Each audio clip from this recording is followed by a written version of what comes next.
Coin shop etiquette. Here is what not to do.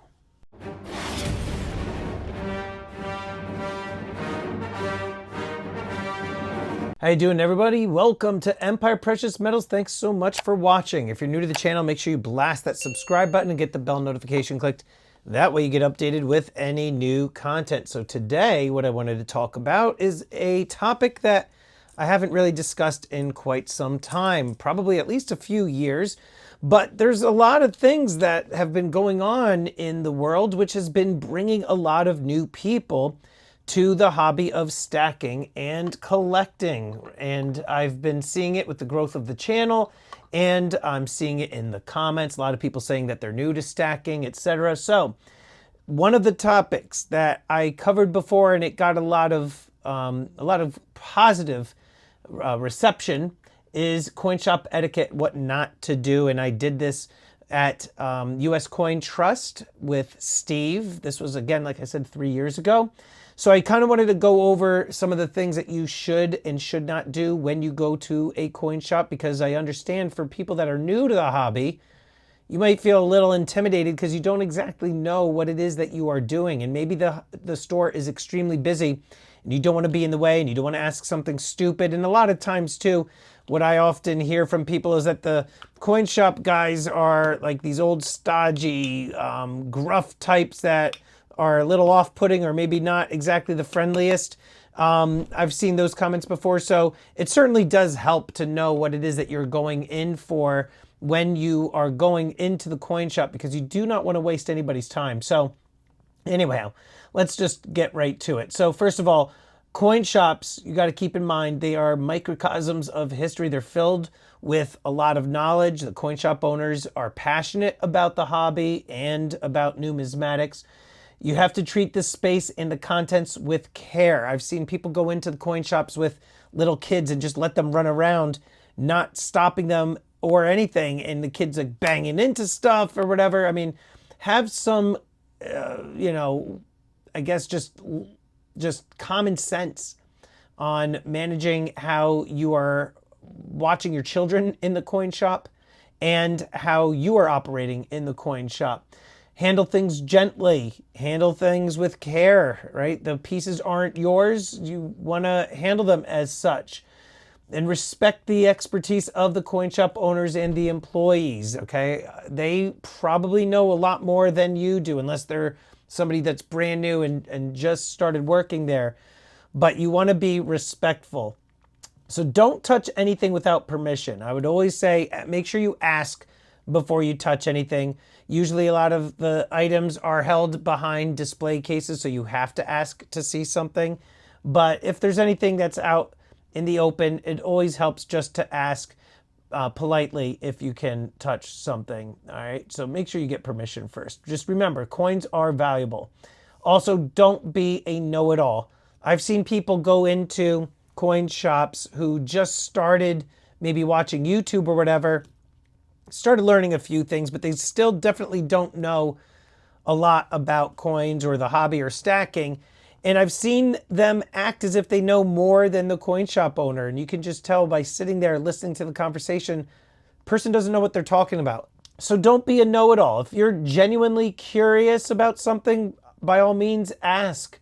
Have a conversation. Just do not be arrogant. That's going to work against you, especially when it comes time for you to do some wheeling and dealing. And when it comes to wheeling and dealing, don't haggle aggressively. Fair negotiation, that's fine. Be respectful, be understanding, but you have to remember the coin shop owner, they have to make their profits. They have a business that they are running. They have to keep the lights on. They have to pay for the overhead. They have to pay for the employees. They have to pay for the inventory.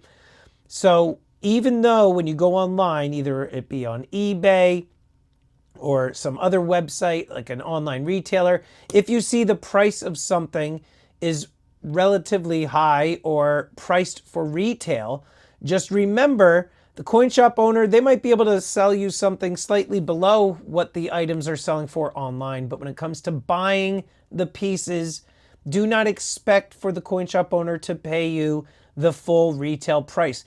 they have to pay you below the retail price because that's the price that they have to sell it. Arguably, they'll probably sell below retail. So if retail is here, and here's the cost of your item, all right, the coin shop owner is going to buy it and they want to sell it maybe slightly below retail. They need to make their margin. So keep that in mind. Now, when it comes to the pricing of items, you have to make sure that you remember that prices are influenced by the rarity of items, by condition, and by market demand. Again, just because online prices are what they are, that doesn't mean that that's what the local coin shop by you has to sell them for. They have their own costs and things that they've purchased items for, and they have to be able to sell the items and get what they need to out of those particular items. So one thing that definitely goes a long way is if you're transparent about your budget and what it is that you're looking to buy and what you're looking to possibly sell. But when it comes to collecting, you certainly want to know what it is that you are going for and just tell them what you're looking to do. If you're looking to buy constitutional silver, if you're trying to fill a book and trying to get certain dates, or you're looking for slabbed and graded items, whatever the case may be, do your research first. Make sure you look up the average prices of things and the grades of the coins that you want, and then discuss it with the coin shop owner. You again have to remember coin shop owners are busy. Don't go in there thinking that you can just ask them everything and anything under the sun and just expect them to stop what they're doing and to help you. It certainly goes a long way if you do some of your research first. Now, if it's a slow day in the coin shop, it's boring for the coin shop owner, maybe they'll be able to spend more time with you and talking to you about whatever it is that you're looking to do. But again, remember, time is money and they have other things to do. But don't be afraid to ask them questions and to learn about, the value of specific coins.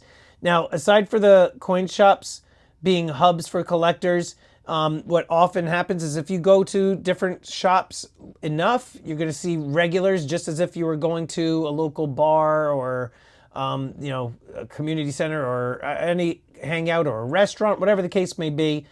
But there will be regulars at the coin shop.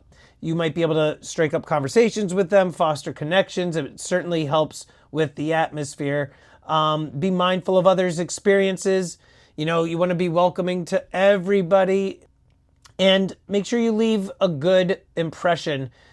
Be respectful, knowledgeable, engaging. That's going to go a long way. Again, when you're trying to build that rapport with your coin shop owner, it's going to help you when you are looking to buy items. They might be able to give you even more of a deal on a particular piece.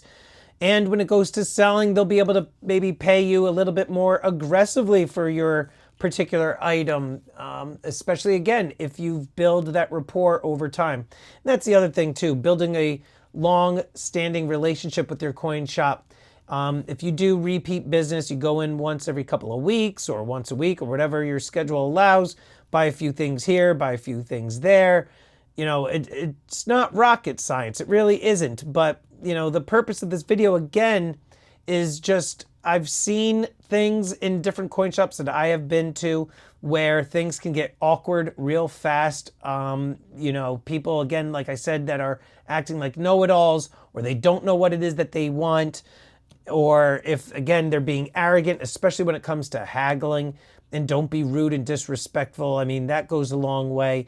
I haven't seen anybody get tossed out, but I have seen some funny comments given by the coin shop owner to the customers when they say stupid stuff. So, again, just, common sense, people. Anyway, this thing, by the way, that I've been twirling around, a very, very awesome piece. I was going to do a review on it, but since it's already here, take a look at this. This is the Switchblade, a Dragon Tiger Switchblade.